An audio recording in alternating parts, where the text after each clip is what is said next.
First, I'm showing you that the money that you make is not the money you get to keep off the bat. The money you do get to keep, you got to think about what you're going to do with that money. Now, let me put you in debt right quick. So that leaves you about $392,000 left. So you're going to get what? A $70,000 car, truck, or whatever. All right? You're going to get clothes. With me making $1.9 million, I only get to get about $10,000 worth of clothes. That's one shot. And I know.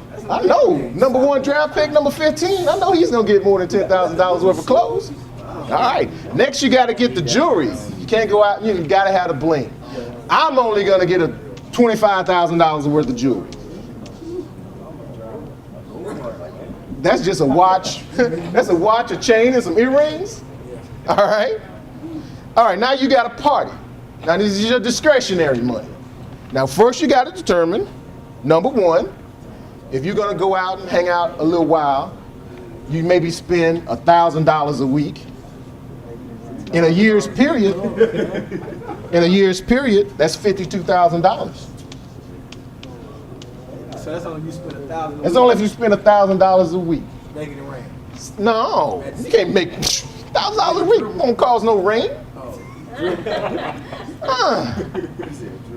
Maybe if you spend, I don't know, $5,000 a week. Maybe if you can spend $5,000 a week, you can pop some bottles. Okay? Pop some bottles. But that's equal to $260,000 a year. Okay? Now, if you're going out like some of these people that make the money and get in and start going out, take your entourage around, take your boys around and everything, and not only do you pop bottles, but you break bands and you make it rain. The make it rain people. $10,000 a week. 10,000. 10 bands. 10,000. 10 bands. That's $520,000 a year. Man, you broke me. Okay? After your house, your car, your clothes, your jewelry, you're partying, well, right about here, you're in a deficit. You're in a deficit already. You're broke. Now, what haven't you thought of? Food. 10% for the agent. 10% for the agent. My agent's fee is $190,000 off the top. What else haven't you thought about? The mortgage for your home. Well, no, you pay cash for the house. You pay cash. You had all that money. Gas bill, water bill, light bill. We'll get back to that. There's a wild card. All right, you got to have food. You got to have insurance. All right, you have to have everything your mommy and daddy do for you right now. You got to have it. You got to have it on your own, okay? You have to have food. You have to have insurance. You have to have living expenses. You have to have work expenses. Did you know being in the NFL, you all have work expenses? Your number 1 work expense would be, and this is what I found out during doing income tax for a fella that was in the NFL. They give you a fine in the NFL for not having your socks pulled up. Your socks. Yeah.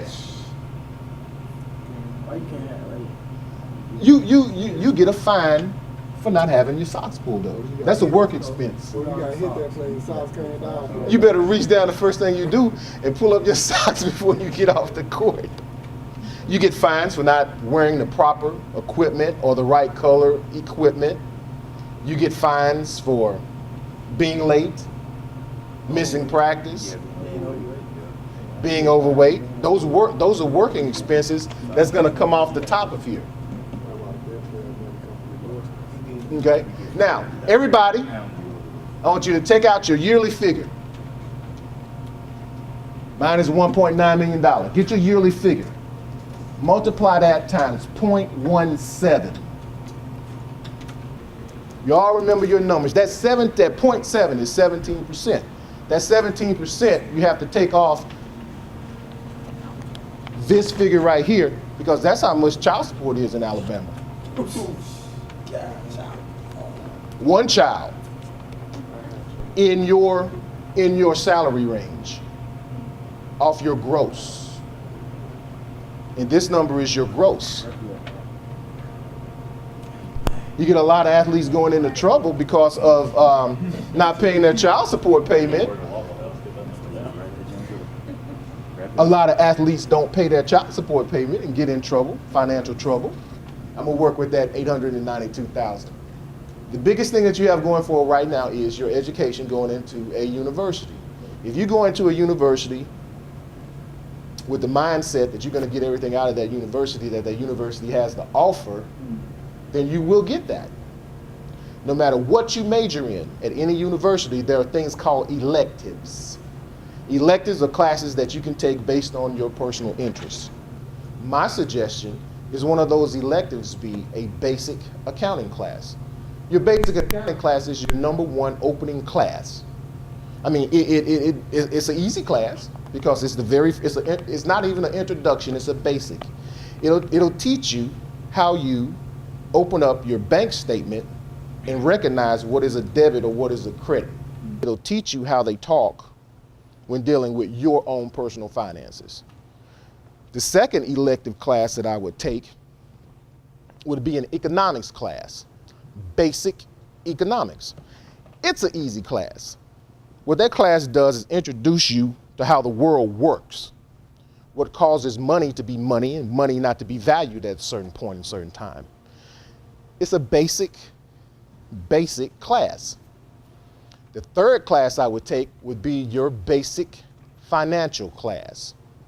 Now, your basic financial class will teach you about the different interest rates and the different things in place for your basic finance to work, as far as loans and things like that. And then the fourth class you might want to take is a basic income tax class. Now, it doesn't matter which major you major in, you're going to a school that will offer these programs. And these programs can fall up under an elective. And these programs will better equip you to understand how to manage the money that you're getting ready to get. All right, you don't have as much money as you thought you had, so you cannot pay cash for that $500,000 house.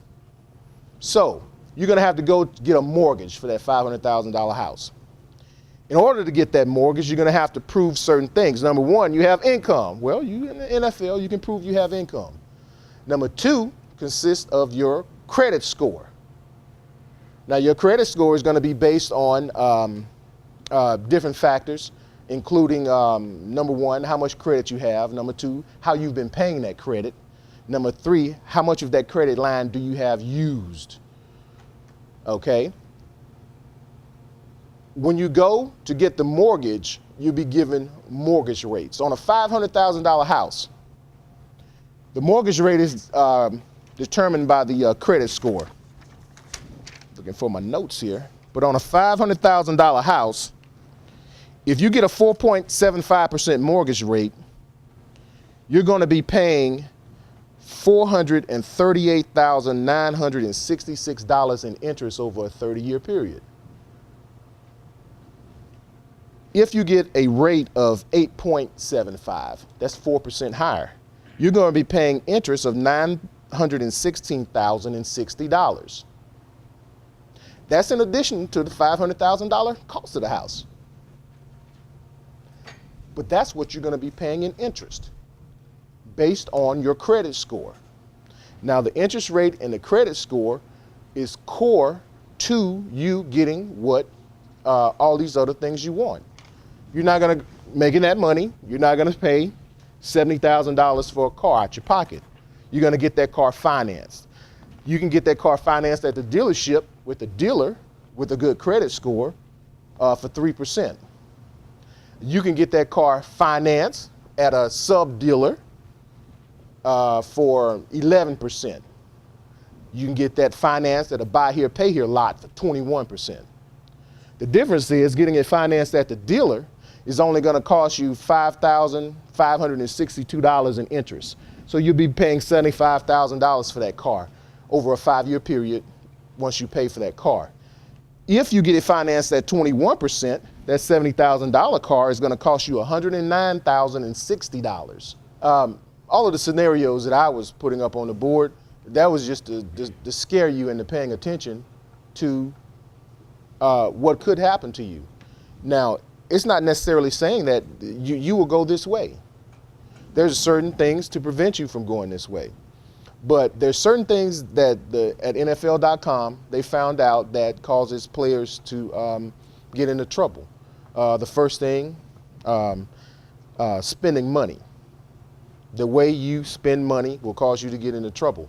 And that's what this organization is about, is catching you before you get that money to educate you and open your eyes a little bit on how you're going to spend that money. The second thing is your family and friends. An obligation that you think you have to them, keeping them as family and friends and spending money without keeping up with that money, that's led to certain ball players getting in trouble. The third thing is alimony and child support. Now, these things, come up. You don't necessarily plan them in your budget, but when they come up, they are in your budget at that point. So you need to think about it before it happens, so it'll be in your mindset. This is where some money can go to. And back to these the interest rates and everything, and that's normal people like everybody else in this room that's not in the NFL or anything. That's what we deal with on a daily basis: mortgages, car notes, finance. You don't have to have just one checking account. You can have multiple checking accounts. I have multiple checking accounts to do different things. You don't necessarily have to rely on credit cards. You can have a debit card, which comes directly out of your account. One of the things that I like the most, you can go to AmericanExpressPrepaid.com. American Express has a prepaid card with 0 fees. Most of these prepaid cards will hit you with monthly fees or transaction fees or ATM fees.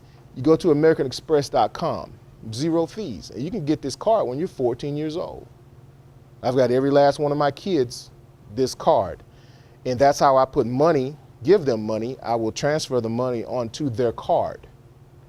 Less chance of them losing the money, because on the card I can cancel the card and there's no chance of them, you can still have the money on the card, just get a replacement card. Security is very good, and I suggest it. You can have a prepaid card set with a prepaid limit. When you are out trying to do all this stuff and it needs to be paid for, that'll put you at a set limit so that you don't go over that amount. So if you want to, fine, go out and party until this card stops working, and then it's time to stop. Fine, go out and buy you some clothes until this card stops working, and then it's time to stop, because you've reached your limit, you've reached your budget. So you always have to think within your budget, within your limits. But it's all going to start here at the beginning with your income taxes. Once you get paid, you pay your income taxes first. So now you know that a first round draft choice with 15 in the first round is not getting paid as much as he thought he was getting paid.